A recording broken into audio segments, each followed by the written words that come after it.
नमस्कार, आप देख रहे हैं न्यूज इंडिया, आपके साथ मैं हूं चारुल शर्मा। सीधा रुक कर रहे हैं इस वक्त की बड़ी खबर का। रूस और यूक्रेन में बातचीत में सहमति बन गई है। बेलारूस में दोनों देश बातचीत करने वाले हैं। यूक्रेन डेलीगेशन बेलारूस पहुंचने की खबरें भी सामने आ रही है। तो इस वक्त की सबसे बड़ी खबर आपको बता दें, बेलारूस में रूस और यूक्रेन की बातचीत को लेकर सहमति बन चुकी है। बेलारूस में दोनों देश बातचीत करने वाले हैं। यूक्रेन डेलीगेशन के बेलारूस पहुंचने की खबरें भी सामने आने लगी है। हालांकि पहले ये मुलाकात मिन्स्क में होने वाली थी, जिस पर यूक्रेन ने सहमति नहीं जताई, और बाद में अब ये जो मुलाकात है यूक्रेन और रूस का जो डेलीगेशन जाने वाला है वो दरअसल गोमिल में मिलने वाला है, जहां पर दोनों देशों का जो प्रतिनिधिमंडल है वो मुलाकात करने वाला है, बातचीत करने वाला है। लेकिन इस मुलाकात से पहले रूस ने भी ये साफ कर दिया है और यूक्रेन की ओर से भी कहा गया है कि हथियार लेकर नहीं आने हैं, यानी कीप योर वेपन्स डाउन। ये पहले ही कह दिया गया है रूस की ओर से भी। ये मुलाकात जो हो रही है इसमें ये माना जा रहा है कि रूस और यूक्रेन के बीच बातचीत जो है अब वो एक निर्णायक स्तर पर पहुंच जाएगी। तो रूस यूक्रेन के बीच 2.5 घंटे के बाद बातचीत हुई है। बेलारूस में दोनों देशों के बीच ये बातचीत जो है वो होगी भारतीय समय के हिसाब से। अगर देखा जाए 3:30 बजे ये बैठक जो है वो होने वाली है। तो रूस यूक्रेन के बीच 2.5 घंटे बाद बातचीत होगी। बेलारूस में दोनों देशों के बीच ये बातचीत होनी है। भारतीय समय के अनुसार 3:30 बजे ये बातचीत होने वाली है, जहां पर रूस और यूक्रेन का जो डेलीगेशन है वो बात करने वाला है। और यहां पर ये माना जा रहा है कि अगर इस बातचीत में सहमति बन जाती है तो ये युद्ध जो चल रहा है दोनों देशों के बीच ये समाप्त हो सकता है। हमारे साथ डिफेंस एक्सपर्ट गोपाल सिंह जी जुड़ गए हैं। गोपाल जी, बहुत स्वागत है आपका। और सबसे पहले आपसे यही जानना चाहेंगे कि जिस तरह हम देख रहे हैं कि अब खबरें आ रही हैं कि आखिरकार 5 दिन के इस युद्ध के बाद दोनों देशों में बातचीत करने की जो बात है वो सामने आ रही है। दोनों देशों में सहमति बन गई है। लेकिन पहले कहा जा रहा था कि मिन्स्क में ये मुलाकात होनी थी, जो कि बाद में गोमिल में रख दी गई क्योंकि यूक्रेन सहमत नहीं था इस पर। धन्यवाद चारुल जी, आपका मुझे जोड़ने के लिए इस बहुत बढ़िया चैनल के ऊपर। और मैं कई दिन से आपके साथ में हूँ जी। देखिए, युद्ध किसी भी मसले का हल नहीं है। कई बार मैंने भी कहा है और तमाम एक्सपर्ट्स यहाँ पे कह रहे हैं, बातचीत से ही मसले का हल निकलता है।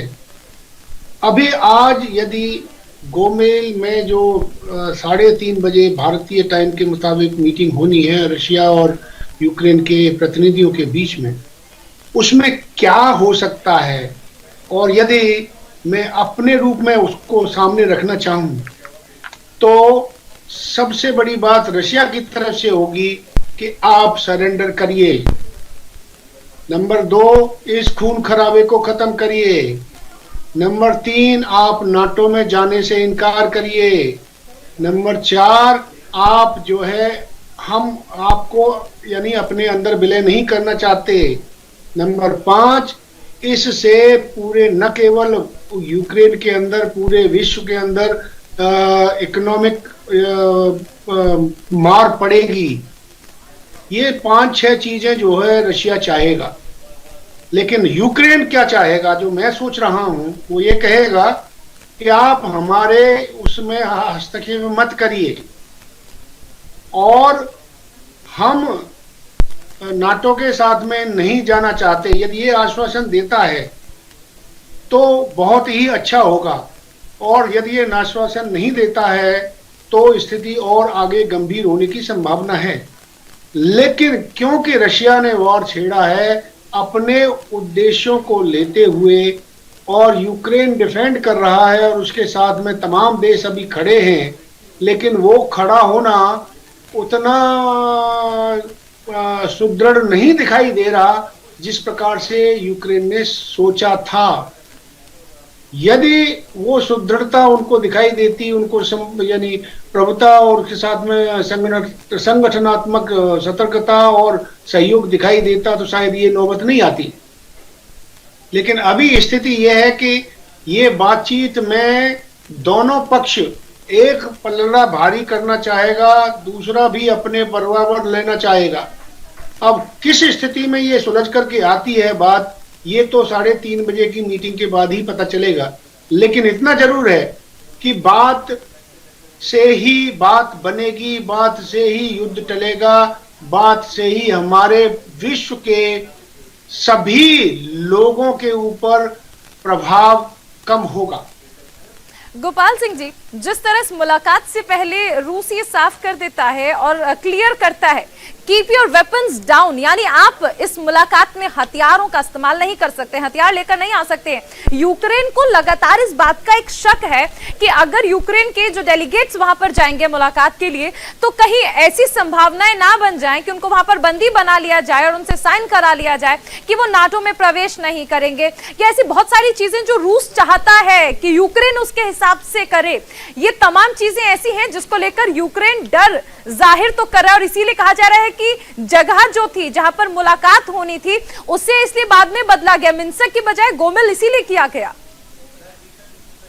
चारुल जी, आप देखिएगा जब रामचंद्र जी को, मतलब सीता जी को रावण लेके गया था, तो इन्होंने अपना दूत भेजा था अंगद के साथ में उन्होंने प्रताड़ना या वो जो भी करने की कोशिश की। फिर उसके बाद हनुमान जी गए, उनके साथ में जो कुछ भी हुआ आपने देखा क्या हुआ। कब अब 1971 की वार लीजिए, जिस वक्त हमारे उस समय के मेजर जनरल साहब जो रोड्रिक साहब वहां गए थे उन मिलने के लिए न्याजी से, तो न्याजी ये बिल्कुल बगैर हथियार गए थे और आपस में 1 to 1 बात की थी कि आप सरेंडर कर दीजिए, नहीं तो बहुत कुछ खतरा होने वाला है, क्योंकि हमारे एयरबोर्न फोर्सेस ऑलरेडी ढाका के पास में लैंड कर चुके थे। तो ऐसी स्थिति में जब दोनों दूत मिलते हैं, उन दूत के साथ में ना तो किसी दूत को कैप्चर किया जाता है, ना ही उनके साथ में बदसलूकी की जाती है, बात एक दूसरे के सामने रखी जाती है। और यदि इसमें कोई भी उल्टा व्यवहार होता है तो वो दोनों देशों के लिए ही नहीं, पूरे विश्व के लिए गलत होगा। आप देखिएगा हमारी चीन के साथ में तमाम वार्ताएं होती हैं, दोनों तरफ से बगैर हथियार के जाते हैं, आपस में बातचीत करते हैं 1 घंटे 2 घंटे 3 घंटे 4 घंटे जब तक बातें चलती हैं, लेकिन कोई भी उस स्थिति में किसी भी दूत के साथ में दुर्व्यवहार नहीं होता। गोपाल जी, मैं आपसे ये समझना चाहूंगी कि आपको याद होगा कि 1991 में जो अंतर्राष्ट्रीय संधि हुई थी उसमें यूक्रेन ने तो ये साफ कर दिया था कि आने वाले समय में ना तो वो न्यूक्लियर वेपन बनाएगा ना ही उसका प्रचार प्रसार करेगा, जबकि उस वक्त अच्छी खासी संख्या में या तादाद में कहा जा सकता है कि यूक्रेन के पास न्यूक्लियर वेपन्स थे, जिसके बाद अब अगर हम देखें तो यूक्रेन के पास कोई न्यूक्लियर वेपन नहीं है। ऐसे में क्या आपको नहीं लगता कि एक साइकोलॉजिकल प्रेशर बनाने की कोशिश यहाँ पर रूस की ओर से की जा रही है यूक्रेन पर कि अगर स्थिति देखिए बदलती है तो वो न्यूक्लियर वेपन का इस्तेमाल कर सकते हैं? और इस चीज के लिए इसलिए कहा जा सकता है क्योंकि पुतिन ने कह दिया कि मैं 50,000 सैनिक गंवाने के लिए तैयार हूं, यानी पहले ही इस मुलाकात से पहले रूस प्रेशर बनाने की कोशिश तो कर ही रहा है यूक्रेन पर, जो पहले ही कह चुका है कि मैं 50,000 सैनिक गंवाने के लिए तैयार हूं। चारुल जी, आपकी बात बिल्कुल सही है। आप देखिए कि जब कोई भी देश युद्ध की स्थिति में जाता है उससे पहले वो पूरी जो है बातें सामने रखता है अपने अपोजिशन के सामने, और यदि वो नहीं मानता तभी ये लास्ट रिजॉर्ट होता है युद्ध का। जैसे गीता में भी कहा है शाम दाम दंड भेद, यदि दंड देने की आवश्यकता पड़ती है जब तीनों जो है अपने उपक्रम खत्म हो जाते हैं, और वही इसमें यूक्रेन के साथ में हुआ है। रही बात न्यूक्लियर वेपन्स की, न्यूक्लियर वेपन्स से पहले मैं आपको ये बताना चाहूंगा कि कोई भी देश यदि वार के लिए जाता है वो सारी स्ट्रेटेजी, पूरी बातों को ध्यान में रखता है कि आज ग्राउंड फोर्सेस का अटैक होगा, उसके बाद में एयरफोर्स का होगा, उसके बाद में नेवी का होगा, उसके बाद में न्यूक्लियर वेपन्स का होगा, उसके बाद में केमिकल और उसका होगा, साइबर का होगा। ये सारे परमुटेशन कॉम्बिनेशन स्ट्रेटेजी बनाई जाती है और हर एक का एक फेज होता है, एक समय होता है, कौन सी चीज को कहाँ करना है, कितने वक्त करना है, कौन सी समय पर करना है, कब दुश्मन आपका टूट करके जो हमारा उद्देश्य है वो पूरा हो रहा है या नहीं हो रहा है, उस स्थिति में ये किया जाता है। तैयारी दोनों तरफ से होती है। क्या आप समझ रहे हैं कि यूक्रेन वालों ने, न्यूक्लियर की जब बात आती है तो न्यूक्लियर वाले के उसके लिए क्या यूक्रेन वालों ने अपनी तैयारी नहीं की होगी? यूक्रेन भी रशिया का अंग था, अभिन्न अंग था, और सबसे ज्यादा हथियार यूक्रेन में ही बने थे, न्यूक्लियर वेपन्स। और उन्होंने जो आप संधि की जिसकी बात कर रही हैं, लेकिन देखिए वो हालात भी तो बने थे गोपाल जी। आपको याद होगा कि जहां पर न्यूक्लियर बॉम्ब जो थे वो रखे तो यूक्रेन में गए थे, लेकिन उनकी जो कीज थी, जो उनकी चाबी थी, वो उस दौरान जब 1991 में अलग हो गए तो वो रूस के पास चली गई, जिसके बाद यूक्रेन में जो न्यूक्लियर वेपन्स बच गए थे वो तो एक तरह से यूजलेस हो ही गए थे, क्योंकि कीज नहीं थी, ऑपरेट नहीं कर सकते थे। मैं आगे आपसे इस पर जानकारी लूंगी। इस बीच एक बड़ी खबर आ रही है, रूस यूक्रेन जंग में उतर सकता है लातविया। लातविया की संसद में एक मत से प्रस्ताव पारित हुआ है, रूस के खिलाफ उतरेंगी लातविया की सेना। इस वक्त की बड़ी खबर आपको बता दें, रूस यूक्रेन जंग में उतर सकता है लातविया। लातविया की संसद में एक मत से यह प्रस्ताव पारित हुआ है, रूस के खिलाफ लातविया की जो सेना है वो उतर सकती है, उतरने वाली है, क्योंकि संसद में यह प्रस्ताव जो है वो पारित हो गया है।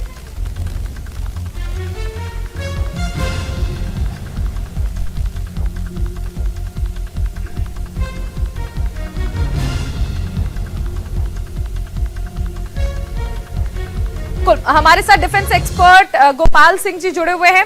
गोपाल जी, सबसे पहले जिस तरह मैं भी आपसे चर्चा कर ही रही थी, पहले हम उस पर बातचीत करते हैं, उसके बाद फिर जिस तरह यूक्रेन को अब सपोर्ट मिलना शुरू हो गया है इस पर भी बातचीत करेंगे। जी देखिए, पहले तो हम बात करते हैं आपस में इन दोनों देशों की वार्तालाप की जो 3.5 बजे IST के मुताबिक होने वाला है। आप जो देखिए, प्रेशर और प्रेशर के ऊपर प्रेशर, प्रेशर के ऊपर प्रेशर जो बनाने वाली बात बनती है वो चारों तरफ से होती है कि लड़ाई किसी न किसी स्थिति में खत्म हो। और अभी जो संसद, लातविया की संसद की जो आप बात कर रही हैं, कहां तक ये सत्य है कहां तक असत्य है ये तो मैं नहीं कह सकता, लेकिन जो आपकी बात है बिल्कुल सही मानता हूं। यदि लातविया बोलता है, क्योंकि उसको भी डर लग रहा है कि आज ये सारे USSR के साथ में थे पहले तकरीबन 9 या 10 कंट्रीज, अब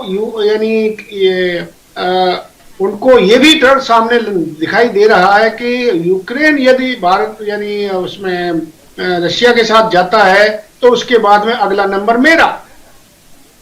तो संसद में पास करना और क्या एग्जीक्यूट होना, ये 3:30 पे जो प्रोग्राम मीटिंग है उससे पहले ये दिखाने की कोशिश भी हो सकती है कि यदि आप मानिए हमारी बात, यहां से जाइए रशिया, हम आपकी बात से सहमत नहीं है, हम नाटो में जाएंगे नहीं जाएंगे वो हमारे ऊपर छोड़ो, और आप अपनी लड़ाई बंद करो और जो भी हमारा खर्चा है वो खर्चे की भरपाई करो।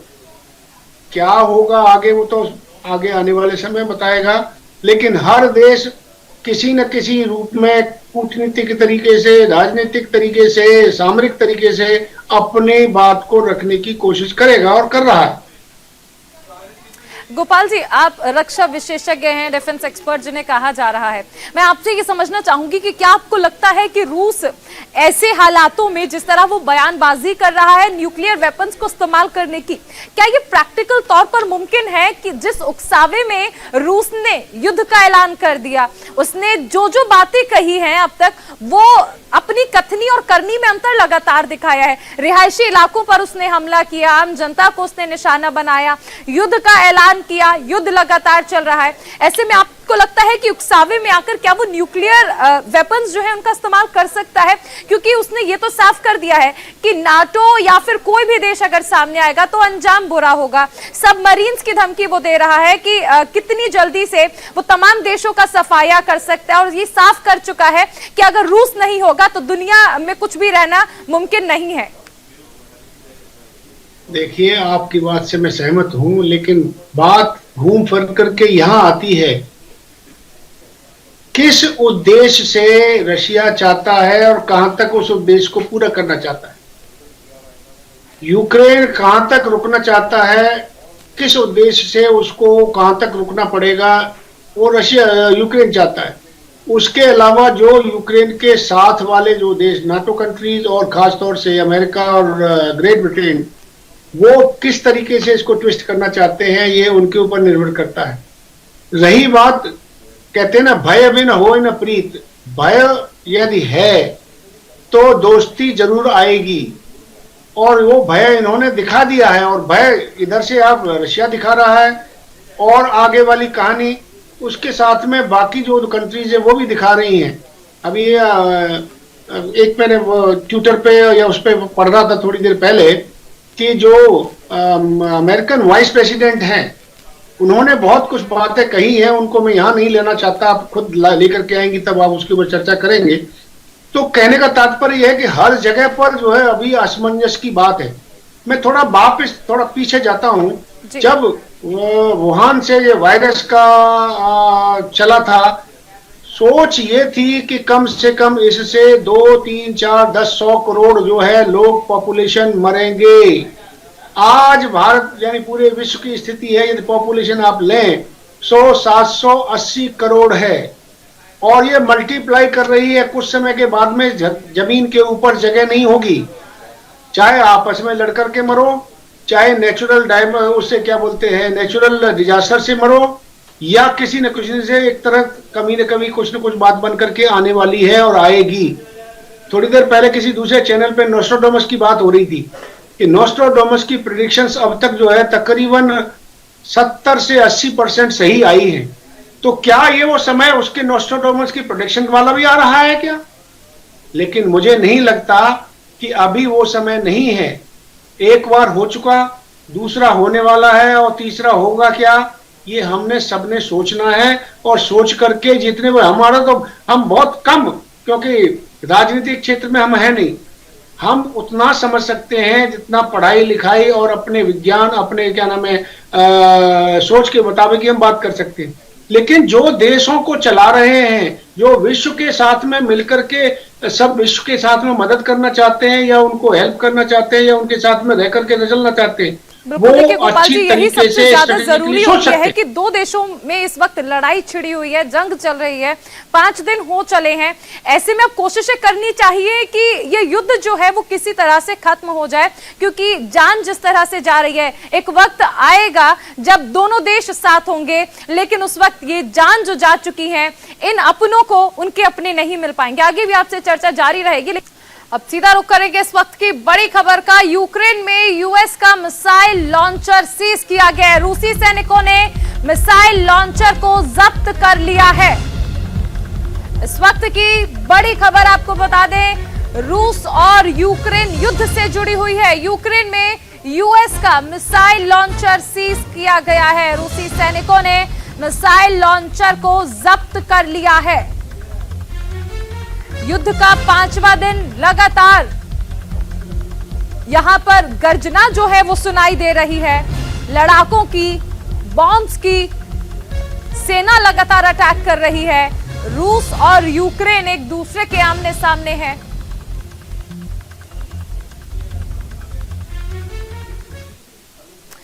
वहीं रूस यूक्रेन युद्ध पर आज रात यूएनजीए की अहम बैठक होनी है। रात करीब 8:30 बजे यूएनजीए की ये बैठक रखी गई है और रूस के खिलाफ निंदा प्रस्ताव लाने वाला है अमेरिका। यूएनजीए की बैठक में 193 देश हिस्सा लेंगे। प्रस्ताव पास होने के लिए 97 वोट की जरूरत है। यूएनजीए में वीटो पावर इस्तेमाल नहीं कर पाएगा रूस।